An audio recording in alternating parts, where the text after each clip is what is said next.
Thomas and I moved in together after we got engaged, without my consent. He started treating me like a maid and encouraged his mother to move in with us. One day I got into a car accident and had to be taken to the hospital. The guy who caused the accident fled the scene and is still missing, which exacerbates the situation. The doctor thinks I may suffer a long-term limb injury. Rather than showing concern, Thomas and his mother made threats against me, saying things like, "I'm going to marry a decent wife. I'll break up with someone who needs medical attention," they declared. "She is an issue. Thomas is not cut out for her. A faulty product needs to simply vanish," his mother added. I was too shocked and depressed to say anything as I watched them chuckle and go from the room. Calling off the engagement was hard enough, but finding out he was planning to marry someone else and move away from me was unbearable. I was furious and determined not to let this go. I am 45-year-old stay-at-home mother Hannah Wales. I had been engaged to Thomas, who is 2 years my junior, for a year. I met Thomas through my best friend Allison. He was a fun guy who enjoyed sports and dining out. I'd never been a big talker, but people who were the ones I gravitated toward. We became friends because of this shared trauma. I learned that Thomas had lost his father at the same time that I lost my parents in an accident in middle school. After moving in together with the intention of getting married, Thomas proposed to me. Living together, though, revealed Thomas's true nature. He was a large man who had played soccer in the past and had a voracious appetite. I liked to eat small, but when we were out, I liked to see him eat a lot. I enjoyed the delectable cuisine and seeing him happily devour pasta or a large steak. But Thomas also had to eat a lot of food at home. Originally, knowing he would eat a lot, I was happy to prepare a lot of side dishes for him. I was a full-time employee, so I was usually home later than Thomas.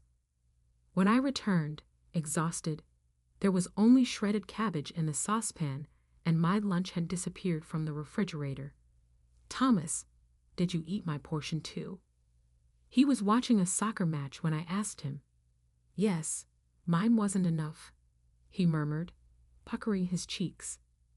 I was astounded that he was still not full after 2 dishes of mashed potatoes, a heaping Caesar salad, an ingredient-packed soup, and 2 meat steaks. I reluctantly forced myself to swallow my complaints and went grocery shopping for myself. This happened a couple more times, but I didn't want to get into arguments, so I just made myself another meal. Perhaps I should have known better than to put up with his behavior without getting angry. Thomas eventually continued to overeat, even though it was just the 2 of us sharing a home. By the time I arrived home, no matter how much food I made for 4 or 5 people, it would all be gone. If that wasn't enough, he would even consume the frozen side dishes I put out for my lunchbox, cup noodles, and frozen cuisine. He would even disregard notes I left, even if they said, "I have plans for these. Please don't eat them." Furthermore, Thomas continued to overindulge when we shared a meal. He used his fork to reach across and grab fish or meat from my plate. He would give me a perplexed look when I objected, saying, "You don't eat much, so I'm doing you a favor. If it was left uneaten, wouldn't that be a waste? I was going to eat that. Ask me first." He laughed it off and apologized, but he repeated the action over the following lunch. Thomas had never been able to cook and had always lived at home. I was in charge of everything from meal planning to buying and cooking. Since I had moved out of my aunt and uncle's home after finishing college, there was only so much food I could make at once, even if I could cook more given the restrictions on preparation and refrigerator storage.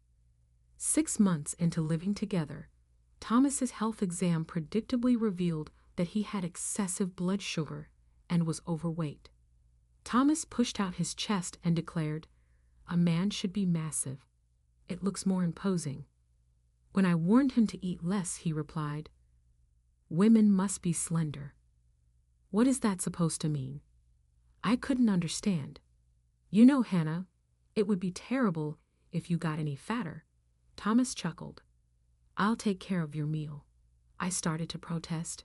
"Excuse me, I'm actually of medium weight." But Thomas grabbed a big piece of limited edition pudding from a well-known retailer and shoved it in his mouth before I could stop him. The only thing remaining was a thin film that adhered to the cup's bottom. "This pudding is excellent. Will you purchase some more, Hannah? Please do it. It's a bother to queue up."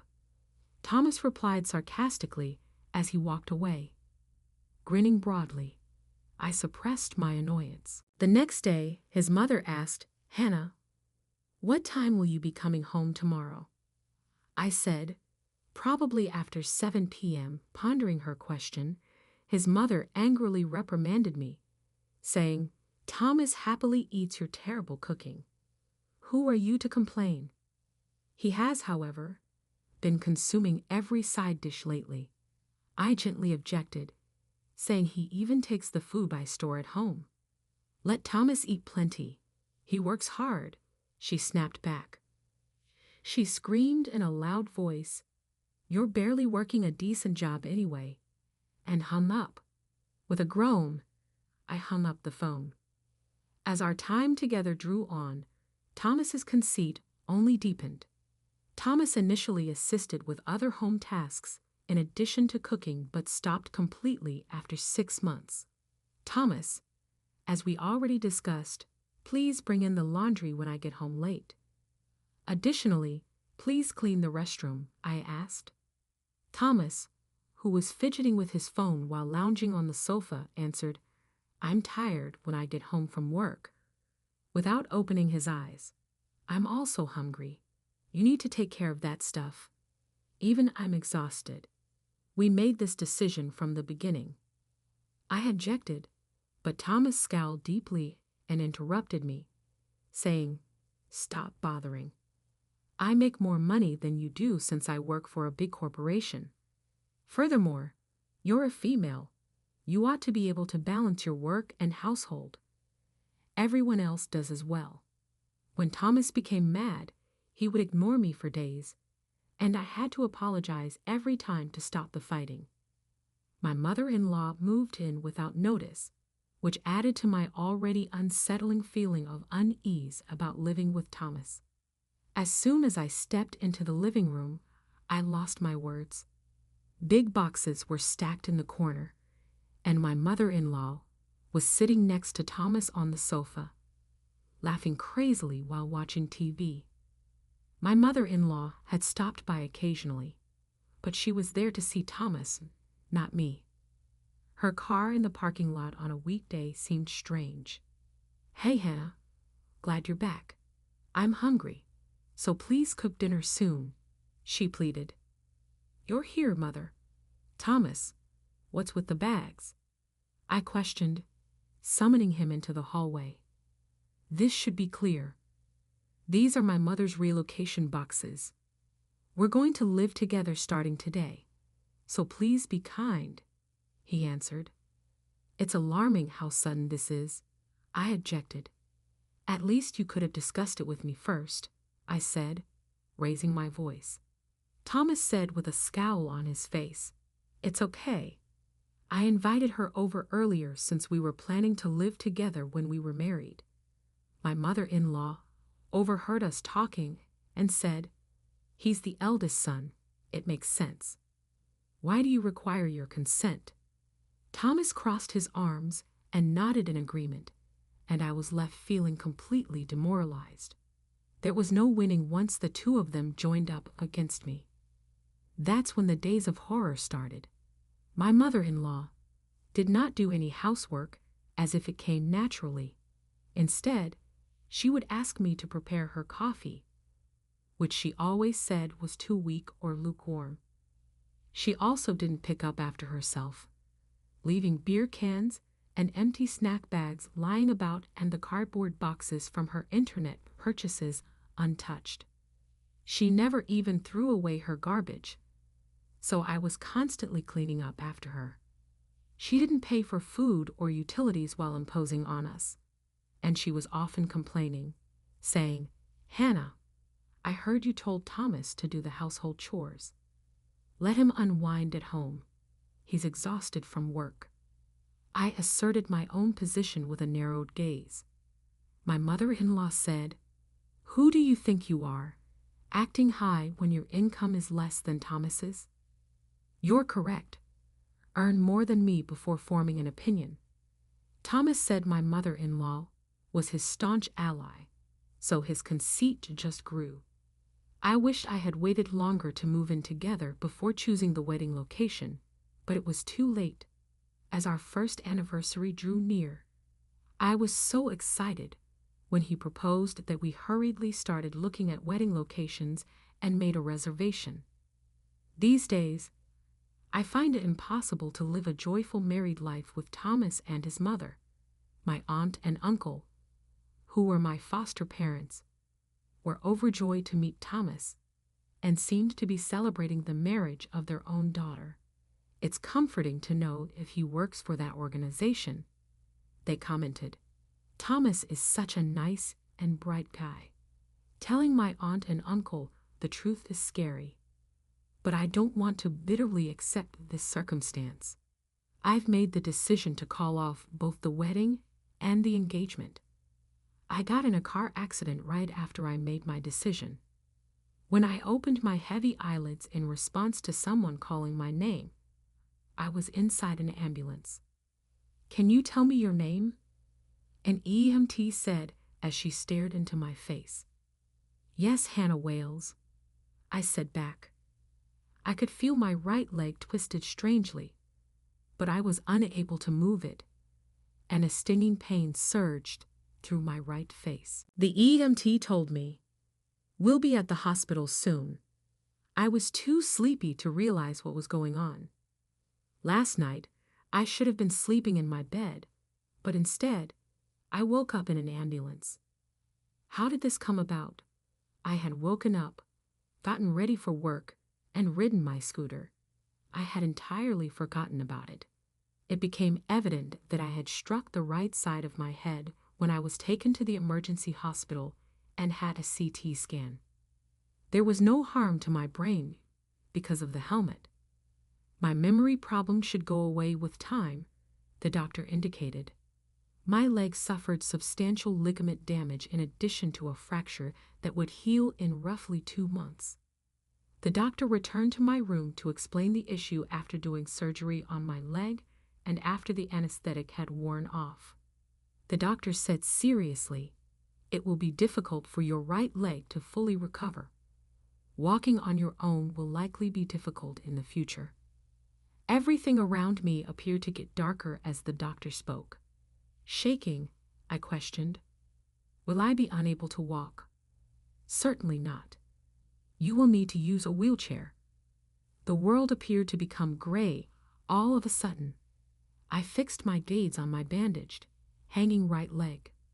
Incidentally, the cops have been holding out for some time. "Are you able to communicate with them?" asked the doctor. "Yes, well, what is it?" I answered. "The culprit fled the scene, so they're here to give up that information." The doctor then turned to face the police officers who were standing at the entrance. The 2 policemen gave a quick rundown of the circumstances. "Witnesses at the site report that you were struck from the right by a car that seemed to have a beginner's mark on it. The young woman motorist just drove off after striking you. We will provide an update as soon as the culprit is found," they said before departing. I wept in private after the cops left. Why did I have to experience this? Was there something I didn't do right? My only goals were to work, get married, and live a happy life. It was difficult for me to cry on my face as my leg was hanging there. Luckily, the general ward was fully occupied, so I was given a private room. Someone opened the door without knocking, weeping. A nurse had asked whether I should get in touch with my family before the operation. So I did, messaging Thomas, my aunt, my uncle, and even a coworker to explain the situation. When my aunt, uncle, and coworker came before the procedure, they appear as though they were going to weep. I pondered whether Thomas and his typically aloof mother might express empathy in light of my situation. But my naive expectations were quickly dashed. Thomas laughed, pointing at my face, which was full of tears. What a disgusting face. You were unattractive to begin with, but now you're even worse. That's not very polite, Thomas. Even my mother-in-law, who was trying to defend me, couldn't contain her laughter when she heard that I was in agony. So, when will you be leaving? Come back soon and cook for us. That's precisely what you're good at, she said. Getting angry at their callous behavior, I replied. I'm hurt. Can't you say anything better? It appears that I will spend around 2 months in the hospital. We must postpone the wedding location for the time being. What? Who's going to look after us? My mother-in-law exclaimed. I went on, despite her disapproval. It appears that I could potentially have a disability in my leg, the doctor stated, adding that I might have to use a wheelchair full-time. Thomas's mother glanced back at him. Thomas said, but we'll get a huge insurance payout from the criminal, right? Abruptly, as if recalling something, he added, we may rebuild the house and profit handsomely from the sale with that money. So it can be all right even if you are unable to work. It's fantastic that you may receive money even if you don't work, Hannah. They both seemed unhappy when I finally explained that the offender had run away. Afterward, my mother-in-law stated, You're useless. Thomas, stop dating her. Being burdened like this is a waste. Yeah. Really? Thomas promptly repeated their dreadful comments. He made the startling statement, Mom, I'm actually going to marry Anna, while glancing at my mother-in-law. She cooks really well, so I kept her around, but I should have gotten rid of her sooner. See, I was right all along. My mother-in-law declared triumphantly as she directed her sly smirk in my direction. Thomas is going to wed someone else, a younger, more attractive, and more submissive woman than you. Thomas smiled down at me as I lay in the hospital bed. All we have to do is change the bride's name. There's no problem with the wedding next week. I intend to wed a respectable woman. I'll end the relationship with someone who requires assistance, a faulty item. Crushed by their callous remarks, I was too startled to reply, and instead chose to watch them chuckle as they left the room. I looked at the ceiling in blankness as the hospital room fell silent again, remembering well what Thomas and his mother had done. Thomas was engaged to me, but he was also much in love with Anna and intended to wed her. My body wanted to leave me like this, but as I settled down, a scorching rage erupted from inside. We couldn't forgive our engagement being ended, not to mention that he had another person he saw as his primary interest. How much more degrading could he get? Thomas, keep this in mind. I won't give up on this. The days were really difficult being confined to the hospital room and hanging by my leg. I was able to tolerate the physical discomfort because of powerful medicines, but it was really distressing to be limited in my movement. During the day, I could still keep myself occupied by watching TV or going through comic books and movies on my phone. Bedtime was the problem. It took me a long time to fall asleep since I couldn't move, and when I did, I had terrible dreams. I would try to flee from a ghost in the dark, but my legs would not move. I would use my arms to crawl away, but before I knew it, the ghost would come up to me and nearly strike before I woke up, frightened. My heart was pounding, and I was sweating profusely. I would realize, gasping for air, that it was only a dream. I had a hard time falling asleep again, and I spent the entire morning aimlessly gazing at my phone.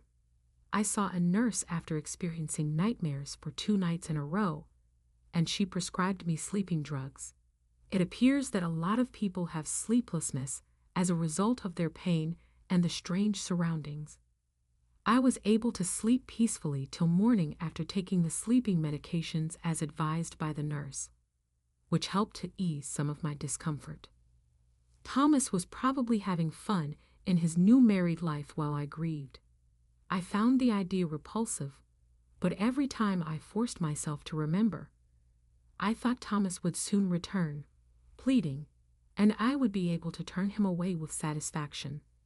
Thomas called 3 days after the accident, as I was lowering my dinner plate and idly glancing at my phone. Reluctantly, I returned his frequent calls after he had initially ignored me. "Yes," I answered. "Hey, what's going on?" Thomas said something without even saying hello. "What do you want?" I inquired icily, knowing why an agent came and told me that I must leave the house this week. "Why didn't you ask before selling my car? It's my business what I do with my own house and automobile, right?" I asked. "I was planning to bring Anna into that house, and now you're kicking me out all of a sudden." Thomas whimpered pitifully as he heard this. "That is absurd. I'm not aware of that." I cut him off with a stern tone. "My aunt and uncle built that house as a graduation present. I intended to stay alone when I moved out on my own, but I suppose there has to be a lot more modification if I'm going to be using a wheelchair. Just because the house is too big, I thought about offering it up for sale and moving to a single-story house." Thomas said after he eventually got it, "That's fine, but why are you throwing us out?" I was taken aback by the question and had to shout, "Since you two are strangers." "We are obviously not strangers," Thomas continued babbling. So I shot out, "We're ex-fiancés. I'm not bothered at all. You may live on the first floor, Anna and I on the second, and Mom on the third floor of this large 3-story house. I take it that's how we split up." I squeezed my temples and inhaled deeply, overcome by the ridiculousness. After all, it was you who forcefully continued with the plan of living with your mother, wasn't it?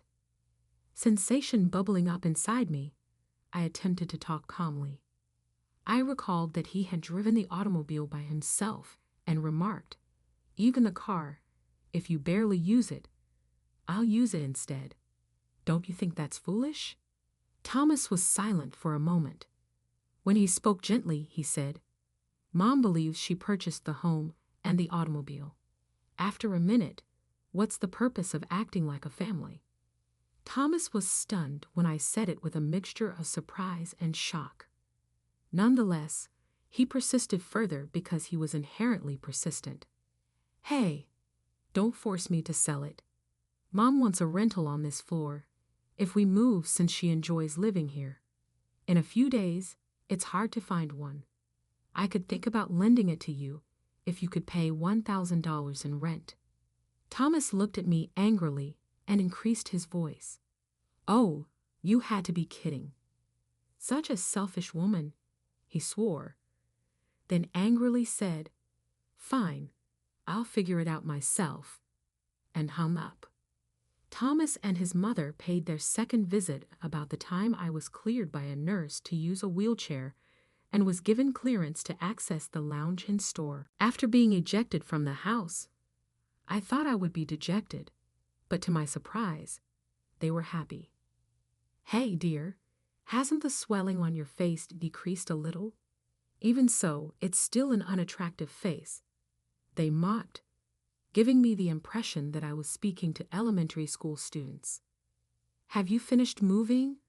Or are you still living in a hotel? I asked, not really caring to be honest. His mom's face brightened because Thomas is well off. He was able to find a new flat on the 15th floor rather quickly. The vista at night is breathtaking. It's encouraging to hear, I said in a monotone. Thomas mocked me with, "Such legs, you must be out of employment, right?"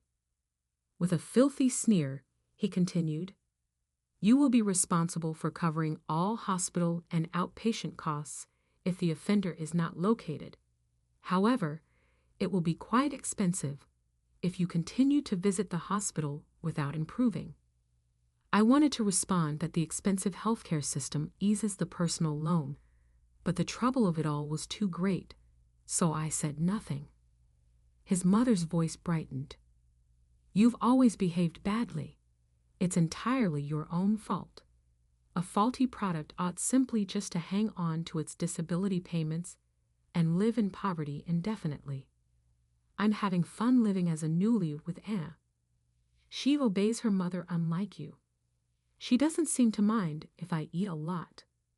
What a wonderful daughter-in-law she is. I'm excited about having grandchildren," his mother squealed. "If you have no reason to be here, could you please leave?" I said wearily. Thomas was furious, and his mother was too. "You're still just as disagreeable as when we came to see you. You are flawed because of your haughty attitude.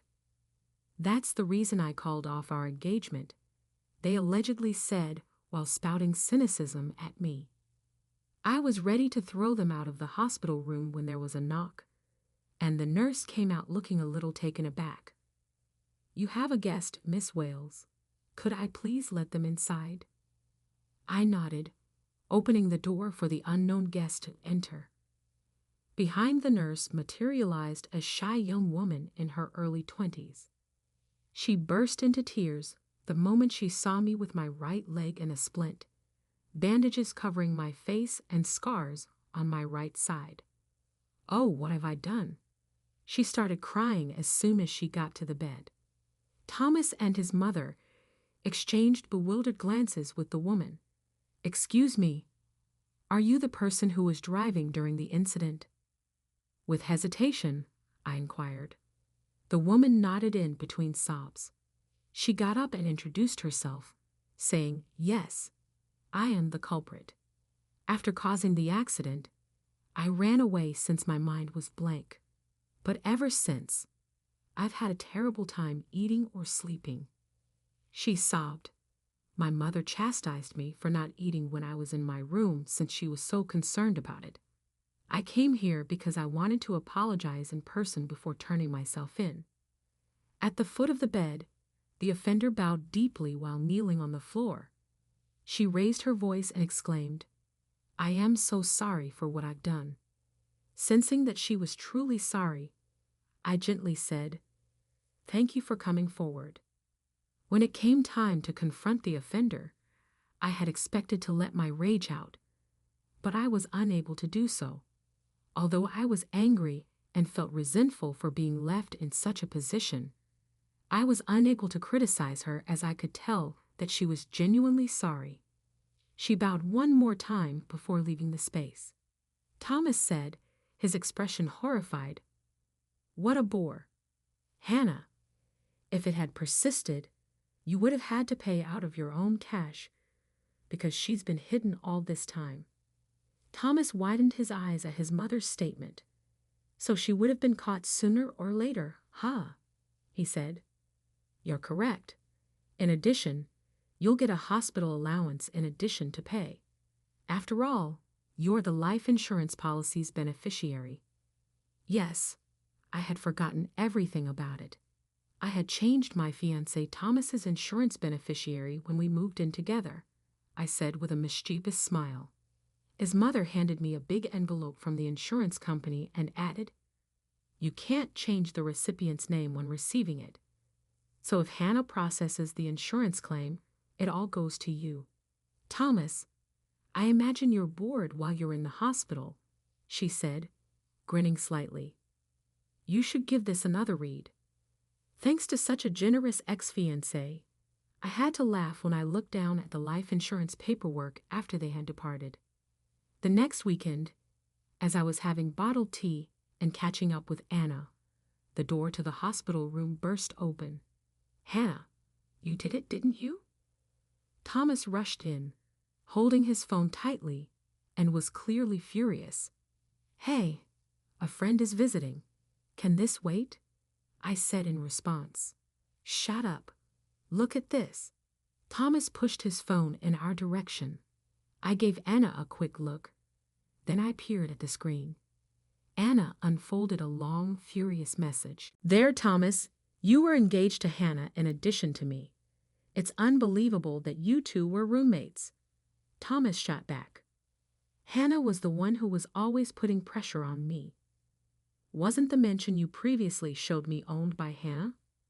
The claim that you were residing in an apartment while it was being repaired was also untrue." Anna was even more enraged. Thomas cried out, "I'm sorry, Anna. Please forgive me." Anna shot back, "I can't trust you or your mother anymore. By the way, who told you all this?" Thomas was clearly confused. "Is it significant? Did you also choose to marry me because I'm a nurse, believing that I would be happy to look after your mother in the future?" Thomas seemed genuinely surprised. "Then was that true? I will no longer be a caregiver going forward. It is the reason I am divorcing you. Please turn in the paperwork to the city office. I'll sign and mail it," Anna said. "Anna, I truly do love you. Hold on. I want to stay together," Thomas said frantically. That was the end of the talk. Thomas violently thrust the divorce papers in my direction and said, "You play dirty. That's what must be going on. Are you really so envious of my contentment?" Not me, but Anna was the one who started laughing. She wiped her tears from her eyes and laughed hysterically for a moment before looking down at Thomas. When Hannah first contacted me, I wasn't sure what to think. "But Thomas, you truly have a horrible personality. I wouldn't have introduced her to you if I had known." Thomas responded by snapping at Anna, "It is not relevant to you. I need to talk to Hannah about something. Just go home." Thomas angrily yelled. I told him the specifics, and he gasped. "I'm the one who told Anna," with a severe expression. Anna gazed at Thomas. Watching a respected subordinate get upset infuriates me. I told Hannah everything. Therefore, after conferring with her, I spoke out. "I take it Anna is the daughter of one of your mother's friends.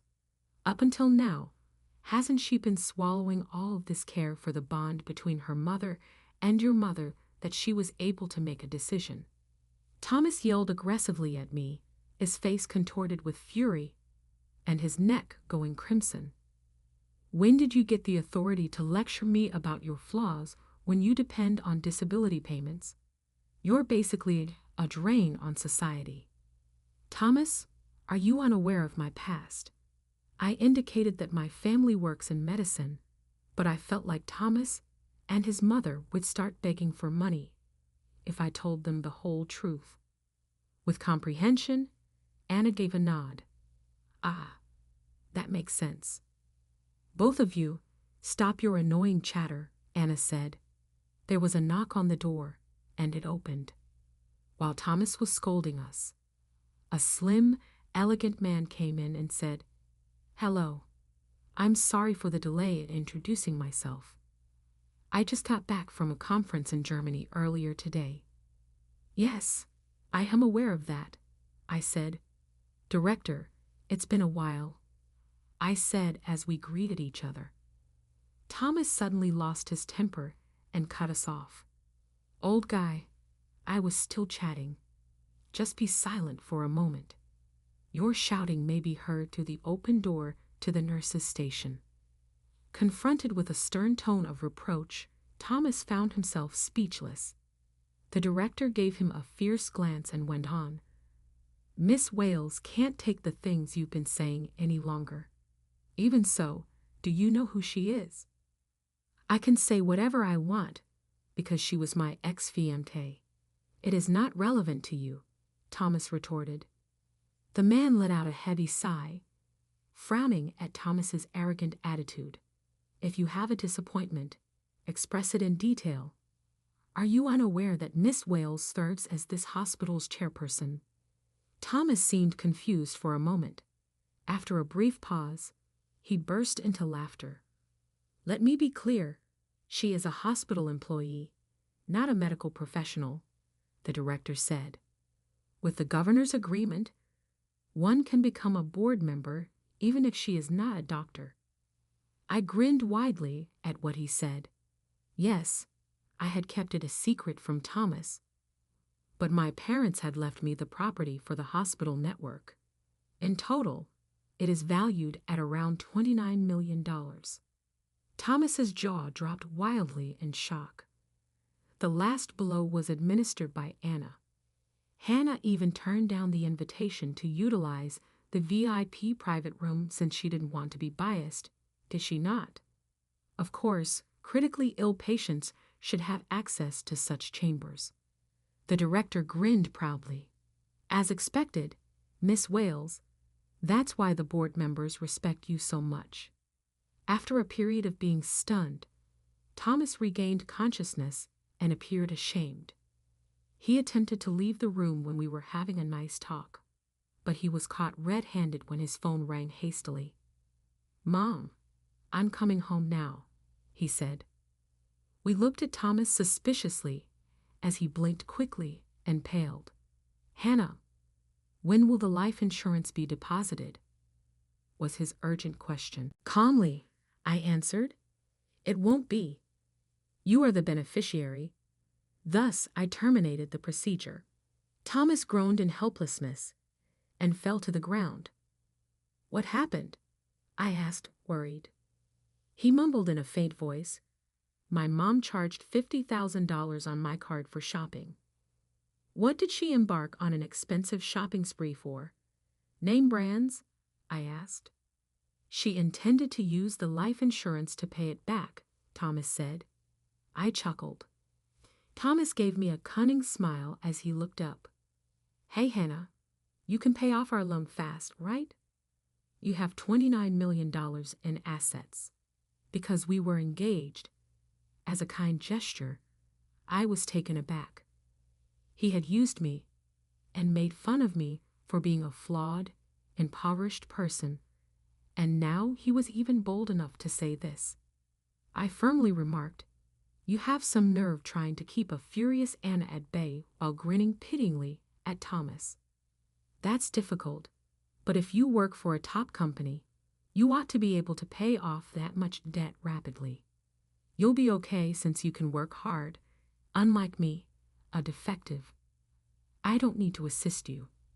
Thomas frowned at me, unable to answer, and slouched out of the room. The following day at work, Thomas got a call from his department head with some unsettling news. Thomas' client had proposed ending a contract after hearing him make derogatory remarks about me in the hospital hallway. It was a major deal. Therefore, the consumer was disappointed and disillusioned, and the loss was significant. As a result, Thomas was placed in a regional office and degraded. Thomas felt compelled to quit the company when his coworkers mistreated him and discovered why he was being relocated.